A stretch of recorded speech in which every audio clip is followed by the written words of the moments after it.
You woke up this morning. The first thing you reached for was your Apple iPhone. You went to the bathroom, brushed your teeth with Crest toothpaste, and used your Gillette razor. While sipping your Starbucks coffee in the kitchen, CNN or Fox News was playing in the background. You left the house and got into your Ford or Tesla. On the way, you filled up with gas at BP. You arrived at work, turned on your computer running Microsoft Windows, and made your first search on Google. You returned home in the evening. The package you ordered from Amazon was at the door. You sat on your couch and opened a series on Netflix to relieve your fatigue. Throughout your life, you thought you were making your own choices. You thought you decided for yourself which phone to buy, which news to watch, and which coffee to drink.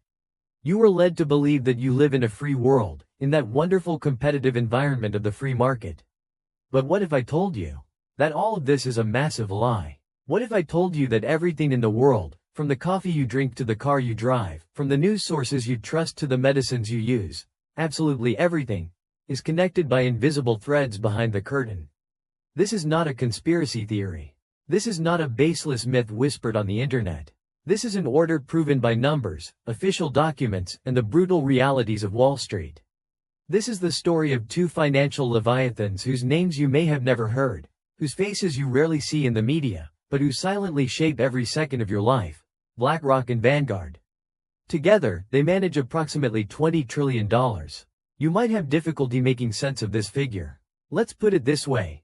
This figure is larger than the total gross domestic product of all the countries in the world, excluding the United States and China. Turkey, Germany, Japan, the United Kingdom, France. Add them all up, and they only just reach the wealth managed by these two companies. So, how did these two companies build an invisible empire that controls the world's largest banks, the most powerful tech giants, governments, and the most famous brands? How was all the wealth in the world sucked into two massive black holes? And how does this unimaginable power threaten our freedoms, our policies, and the future of humanity? If you're ready, we're diving into the codes of the Matrix. We are taking you to the world ruled by the true lords of money and capital. Welcome. The greatest success of the system is making you believe that you have options. When you go to the supermarket, you see hundreds of different products on the shelves. You come to the beverage aisle. On one side stands Coca-Cola with its red can, and on the other stands its arch-rival Pepsi with its blue can. We have been taught that these cola wars, which have been going on for over a century, are one of the greatest competition stories of capitalism.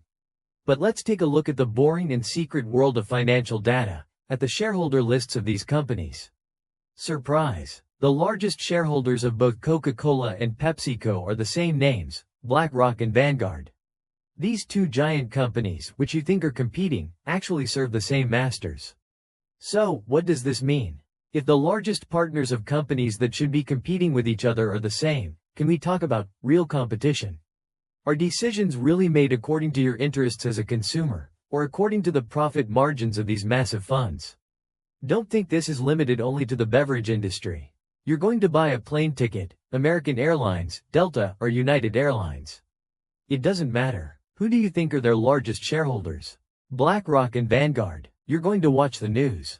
Maybe you watch the right-wing Fox News, or maybe the left-leaning CNN, or you read the New York Times. When you look at the shareholder structures of the parent companies of these giant media organs that seem to hate each other and polarize the masses, Time Warner, Comcast, Disney, or News Corp, you encounter the same landscape. The strings of the media that polarize us lead to the same hands. Technology. Your phone is Apple. Your software is Microsoft. Your search engine is Google, Alphabet. Your social media is Meta, Facebook, Instagram. Your shopping is Amazon. Your chips are Nvidia. The corporate owners at the very top of all these massive companies, known as the Magnificent Seven, and surrounding the world with a digital network, are again this duo.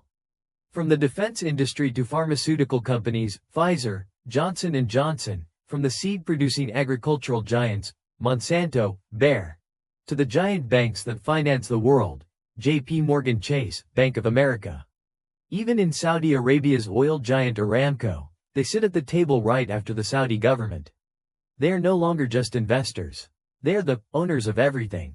So, how was this incredible monopoly established? By making plans to take over the world like old-school villains? No. It all started with a simple idea that sounded perfectly innocent and for the benefit of the public, but spiraled out of control. The year is 1975. A genius investor named John Bogle came up with an idea. Until that day, Wall Street was a shark tank where fund managers in luxury suits tried to beat the market by picking stocks and charged investors exorbitant commissions. Bogle said, "Why are we trying to find a needle in a haystack? Let's just buy the whole haystack." Bogle's Vanguard started the index fund revolution. The logic was flawless. To become a partner in the whole market, by buying a little bit of the shares of all the companies in major stock exchanges like the S&P 500. No fund manager, no high commissions. Passive investment, regular and risk-free growth. People began to pour their retirement savings and salaries into these funds. The idea was so successful that trillions of dollars flowed into the system. In 1988, another genius appeared on the scene, Larry Fink.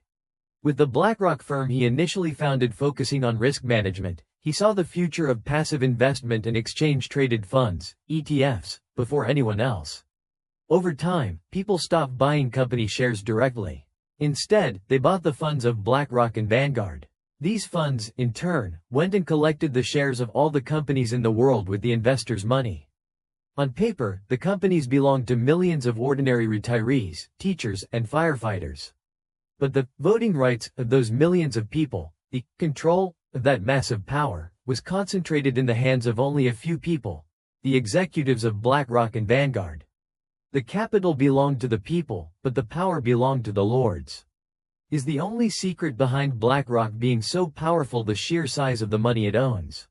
Never. The truly chilling part is a machine, located at the heart of BlackRock that recalculates the fate of the world every second.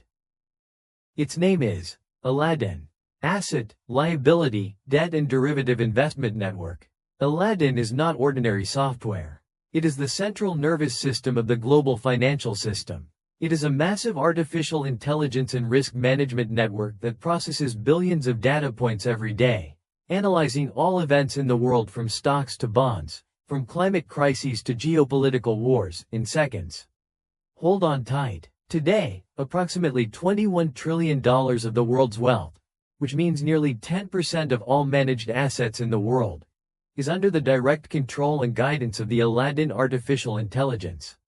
Even rival banks, state-owned pension funds, and insurance companies have to use BlackRock's AI, Aladdin, to perform their risk calculations. If Aladdin decides that a company is risky, global capital can be withdrawn from that company in an instant. If Aladdin finds a sector profitable, trillions flow there. In other words, BlackRock is not just the owner of companies. BlackRock is the actual mind that decides where the money in the world goes. A machine is coding the economic future of humanity. What does owning 5, 10, or 15% of the world's largest companies get you? Just dividends and profit shares? Absolutely not. A share of this size gives you absolute management power. These two giants, with the voting rights they possess, can fire the CEOs of companies, change the boards of directors from top to bottom, and shape company policies according to their own ideologies. And in recent years, they have been using this weapon in their hands without hesitation to redesign society. The greatest tool for this is a new three-letter religion, ESG. Environmental, social, and governance. BlackRock CEO Larry Fink writes a letter to the CEOs of the world's largest companies every year. This is not a letter of recommendation, it is a veiled ultimatum. BlackRock and Vanguard say, if you want our trillions of dollars of funds in your company, you will zero out your carbon footprint. You will set gender and race quotas on your board of directors.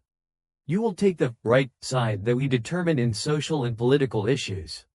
What awaits companies that do not comply? The withdrawal of their funds, the crashing of their shares, and their executives being kicked out by majority vote.